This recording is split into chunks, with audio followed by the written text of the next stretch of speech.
Hello, Ryan. Welcome back to the podcast. Thank you, Mark. How are you today? Very good. How are you? Good.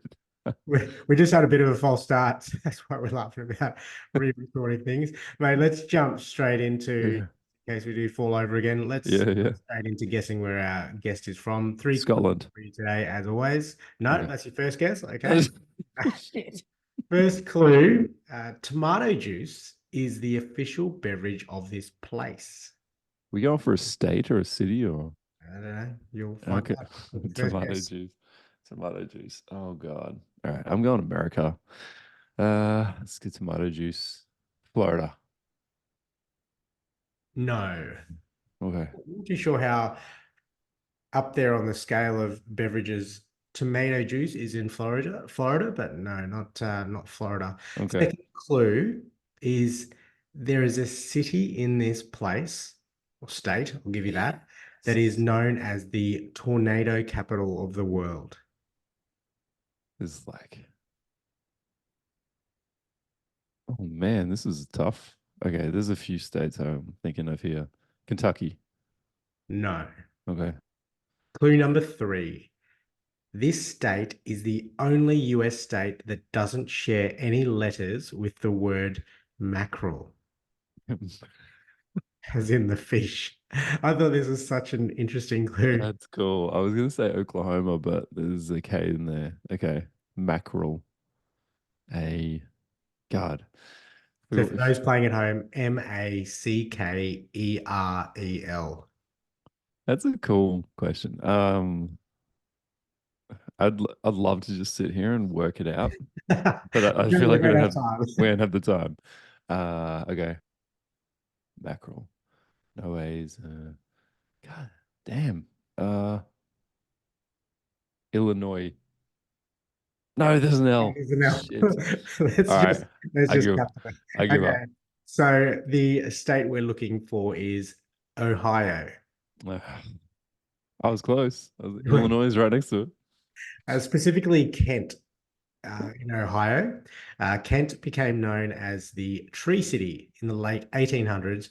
John Davy, an expert horticulturist, planted hundreds of trees throughout the city. He also trained people in caring of the newly planted trees. Mr. Davy later founded the Davy Tree Company, which is still in existence today. Kent is the largest city in Portage County, and according to the 1990 census, the population is just over 28,000 people. Ooh. So our guest today is from Kent in Ohio. He's an autistic college student, writer, and activist who is on a mission to spread awareness about autism through various platforms. Throughout his life, he was told he wouldn't amount to anything because he had autism, but time and time again, he has proved the naysayers wrong. So, welcome to the podcast, Kadin McElwain.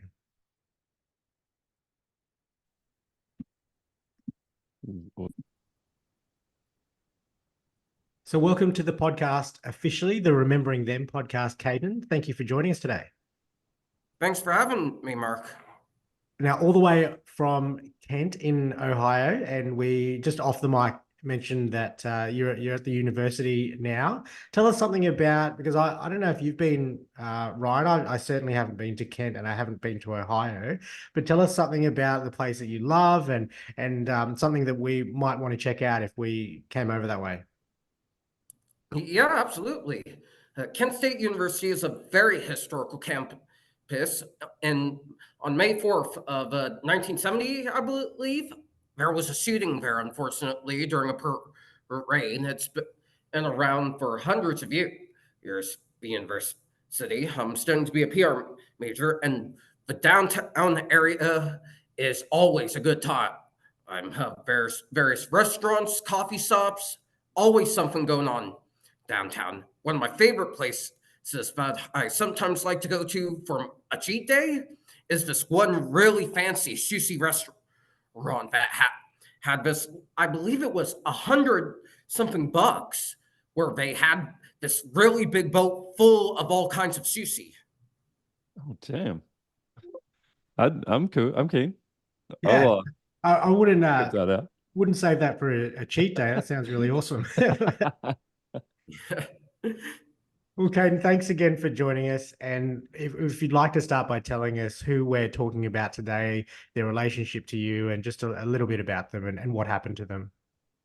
Yeah, absolutely. On the show today, I wanted to talk about someone who I was actually going to interview. I'm a writer as well. I have a column on the sports column, which is the name of the blog. And there was this tennis player I was going to interview, Lenny Simpson, who passed away this year, actually, at the age of 76. Natural causes, actually, a couple of months ago. And I would say that there was a connection between us. We were friends. And viewers at home, this definitely doesn't have anything to do with O.J. Simpson. This is in no relation to him. And how did you guys meet, Caden? How did that relationship form? We actually met online. In I was looking for people to interview you. I'm always interviewing athletes and sports officials for my side to kind of get a different perspective. And Lenny Simpson came up, and I read up his story, several different tennis wins, and he had an organization called One Love Tennis, and I sent him an email saying, "Hey, I'd love to interview you for an article." Then we both exchanged numbers, and that the rest is history. Where was his sorry, let me ask that again. What was his accomplishments, or did he coach anyone special? Did you see him in action, so to speak? Unfortunately, I wasn't really able to meet him in person, but listening to some of his interviews and hearing his voice was enough of a connection for me. He was a really major tennis star. He got his start when he was only 4 years old, back in the 60s, 40s. The story goes, it all started over a bottle of Coke. His neighbor would go to a tennis court regularly and come back with a thing of Coke. Oh, and any 4 year old, Lenny was like, "Hey, sir, where'd you get that Coke?" And he was like, "I got it from a tennis court. You should go over there." So Lenny did, and that's where he met Doc Brown, who was another tennis legend. And from there, he was trained by tennis legend Althea Gibson, and and the rest is history, as they say. He went on to do uh, pretty much build a legacy in tennis here in America. And after his retirement, he founded One Love Tennis, which was a tennis program for kids. And from what I learned about him during my process of writing the tribute article for him, he cared about his kids. He always made sure they had the best seats in the house whenever he would bring them to places or games. And these were top seats, Wilmington, the US Open. He would tell officials, give these kids the same treatment they couldn't give Althea Gibson. Yeah, I just Googled Lenny Simpson, and one of the headlines is "Remembering Lenny Simpson, a Titan of Tennis." So Yeah, that he was. And he also had an autobiography out. Unfortunately, it's not on Google Play, so I'll probably have to find a bookstore that has it, but I definitely should give it a read. That's cool. Yeah. So for those that aren't familiar with Lenny Simpson, Caden, what drew you to him? What about his story, his background, made you want to interview him? All of it, pretty much. He was one of the first lesser known Black pioneers of tennis, and he fought head on against racism and civil rights in the sport. And he continued that fight up until his death. And I interviewed one of the students, actually. Oh, what was his name? I think Elijah was the name of the student. And he told me about the last time they spoke, Lenny told him he's not going to be around much longer, and eventually someone's going to have to carry the reins.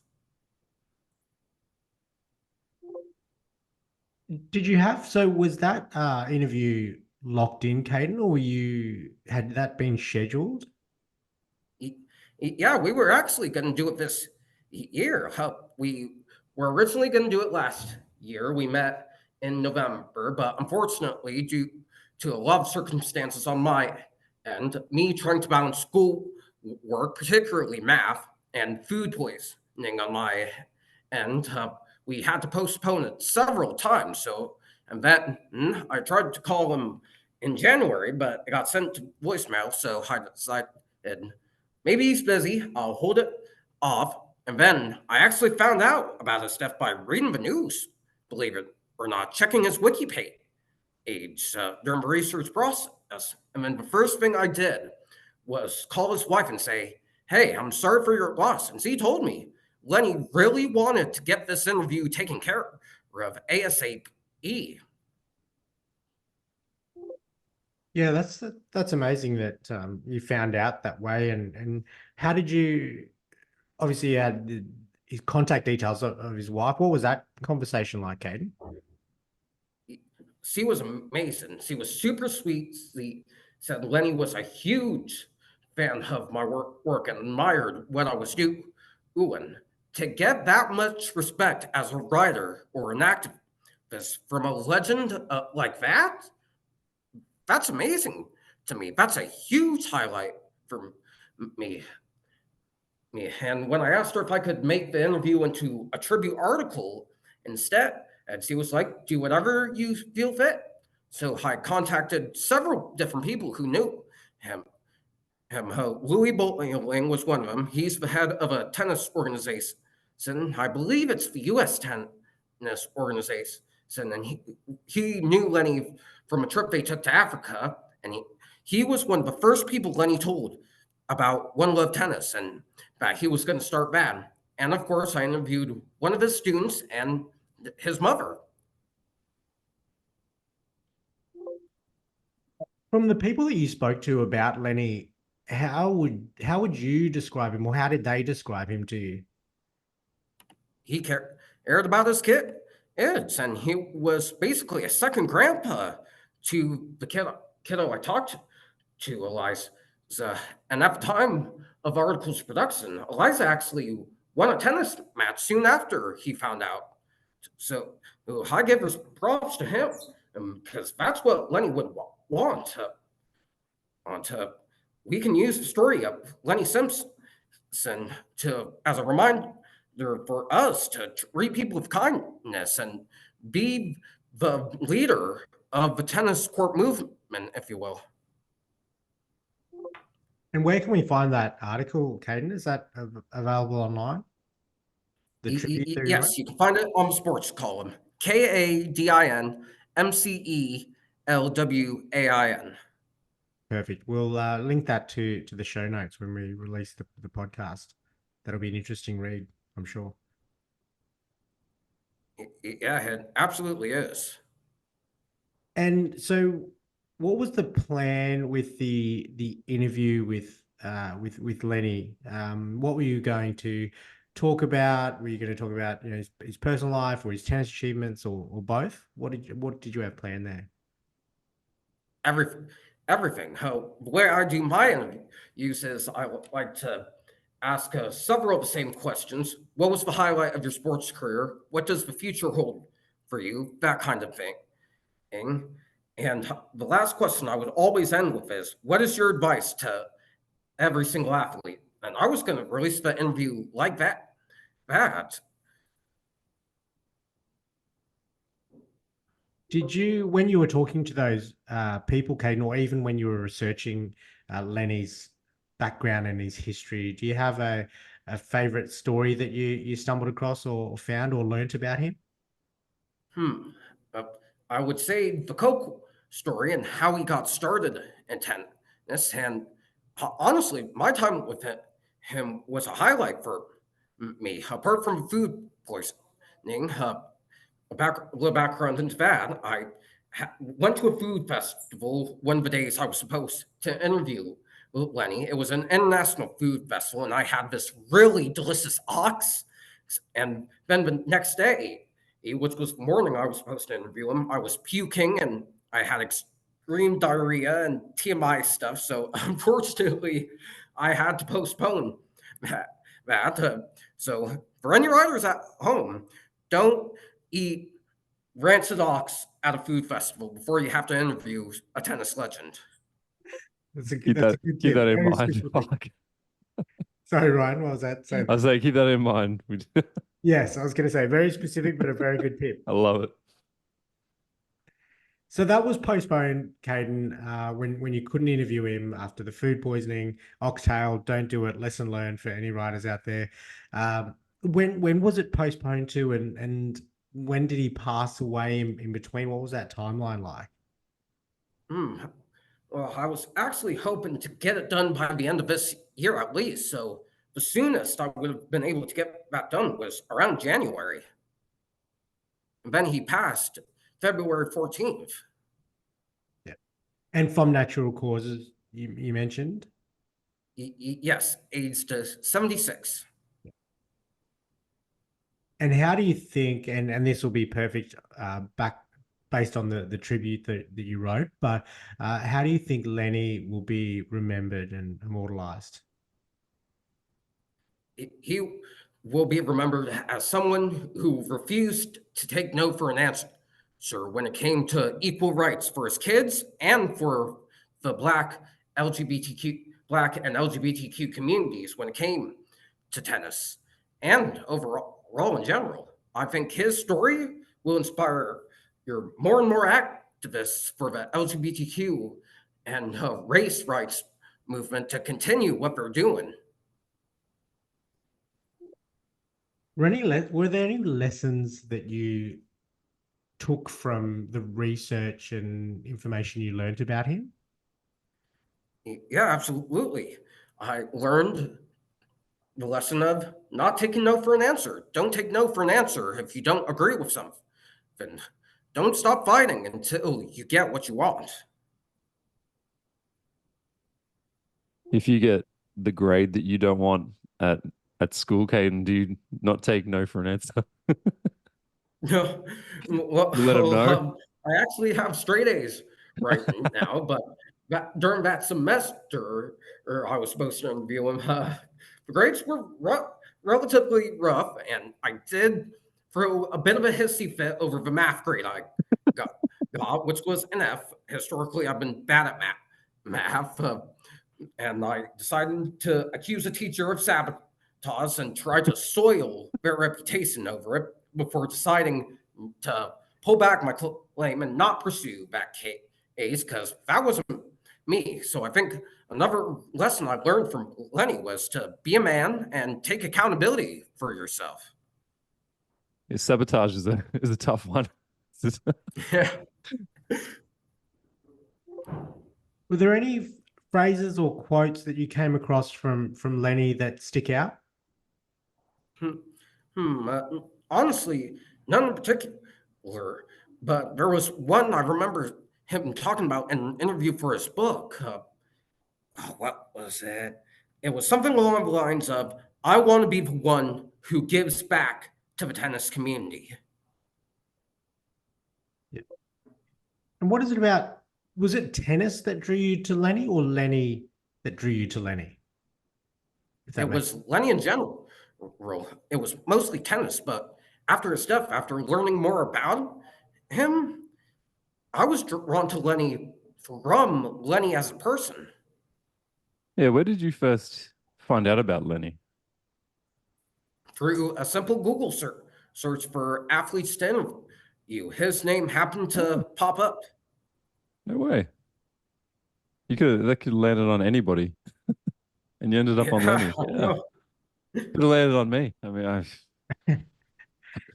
actually, Mark, you're more of an athlete these days. National representative, eh? Yeah. Put that aside for another time. No, let's stay there.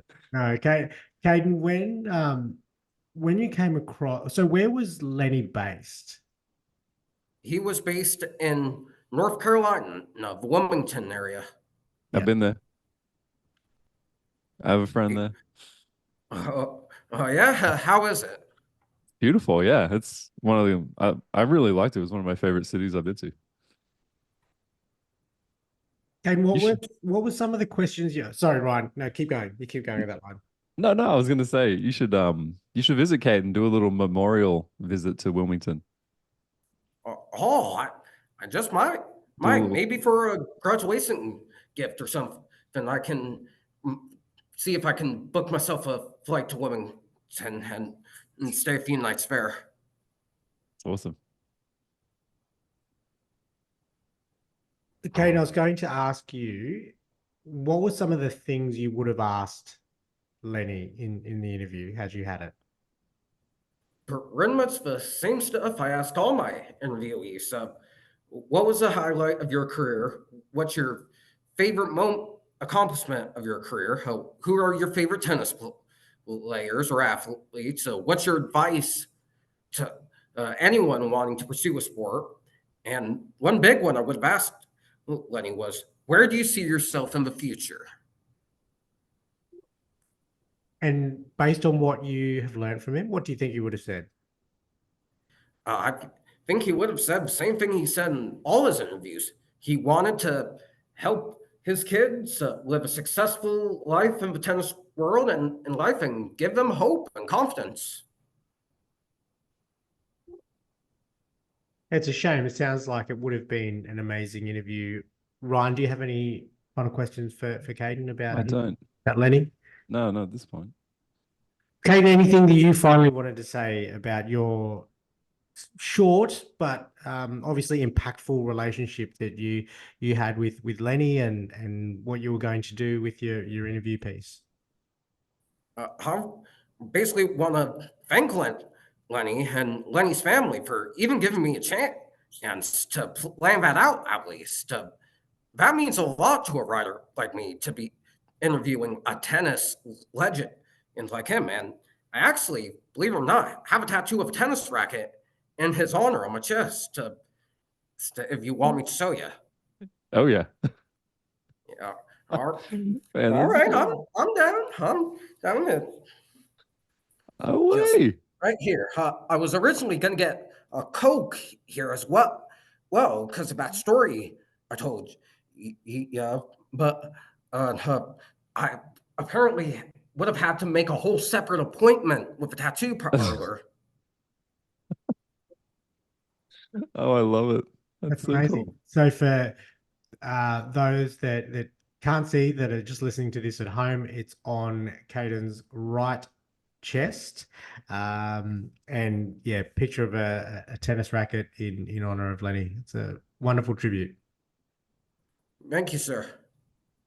Well, Caden, thank you very much for joining us today on the podcast and remembering your friend Lenny. And it's a shame you didn't get to do that interview piece. I'm sure it would have been fantastic, but we'll definitely share the tribute that you wrote for him. I'm sure our listeners will love to have a read of that and learn more about the man that you considered a good friend and learned a lot out of. Yeah, thanks for having me, Ryan. Well, Ryan, that was Caden from Kent in Ohio. I love that guy. He was great. Very, very different episode, wasn't it? Yeah, and the post, if you're not in Patreon, it's the post chat was great too. Oh yeah. That's not even jump on board and Not even. do away with your coffee per month for $6 US. It's generally a really, really cool chat with Caden afterwards. He had some pretty funny things to say. He's fun, man. He's a good dude. I like him. That was a cool chat. Yeah, I like it. Doing a lot in the autism space. I thought he did really well personally, but he's also, again, this is probably seen in the Patreon members chat, that he's very passionate about the activism side of things and awareness side of things. Yeah, which is awesome. And how old is Caden? Well, like 21, maybe? He's 20s, yeah. 20? Yeah, he'd be early 20s at best. Yeah, I mean, when I was that age, I wasn't thinking about that kind of stuff. I was just, he's definitely, wise beyond his years at this point. Interesting. He's the person that we were talking about as well. I wasn't aware of Lenny Simpson and his tennis coaching accolades and achievements, but certainly someone I'll look into. And really interesting how I guess Kadin felt quite close to him and even considered him a friend, although they hadn't, officially met or gotten to the interview stage of what he wanted to write. I'm trying to think of like where I can take that. But Yeah, hang on. I don't know. You do well. Oh man. Yeah, I guess what we just don't like say as much. Just I guess so. Yeah. yeah. It's It hard to do a post. was a little bit difficult not having. I guess this was a nice piece of it that just having Kadin on challenged us to think about, because normally we have our set, I guess, line of questioning that people have experienced someone close to them passing away. So we ask those, usual questions, but with Kadin being a different type of relationship that he'd had with Lenny for a really short period of time, and I guess more of an arm's length, it was difficult thinking about what to ask. Yeah, it's funny. Like we asked in the post thing about like grief, and did he feel any grief? When Lenny passed, he said for sure, and also got a tattoo, so it obviously affected him. So yeah, we didn't. I guess we tend to forget, and actually, I have friends like this as well, where I'm not gonna say too much because the friend will possibly identify themselves, but where they have like somebody that you know famous that they grew up with, or that took a lot from that person when they pass away, even though they didn't meet them. um it actually ends up affecting them quite a bit as well, and that so I guess we forget about the fact that you actually don't have to meet somebody to go through that as well. And yeah, I think that's possibly something we could we've talked about, like pet grief as well, and at some point we're going to have people on who have lost pets as well. So there are different angles here for sure. So this has been interesting. Yeah. That just reminded me, I don't know, it's kind of funny, but have you seen that TikTok trend where it's normally parents, but kids are recording their parents' reactions to someone famous dying? So they like, I remember one, it was like, Uh, what? And they're pretending to be reading this article on their phone, but they're recording their parents, like, you know, oh, Trump has died and whatever, and then oh, you have one reaction where the dad's like, "Oh, good, whatever," and then yeah. it'll be someone else really famous, like I don't know, I saw one where it was Adele. Adele passed away at the age of, whatever her age is now, and Mhm. it's interesting to get the parents like shock. Like the mum was like, "Oh no, oh my God!" Like it really like affected her in that moment. Even though, No. again, that's not a person that we know Yeah, of her yeah. music, but I'm assuming has never met her. That's right. So that Yeah. just reminded me of that. It's someone that we don't really know, but I guess there's some sort of element of grief with Yeah. passing. Yeah. People like we get influenced by people all the time, don't we? That you know inspire us or motivate us to do different things. So when those people pass, I guess it's still a grieving process there. Hmm. Yeah, different one. So different. I think that's the first person that we've had from Kent, Ohio. First person that we've had with autism, certainly on the podcast, and the first tennis legend that we've been speaking about. So a lot of firsts with today. So thank you, Caden, for joining us.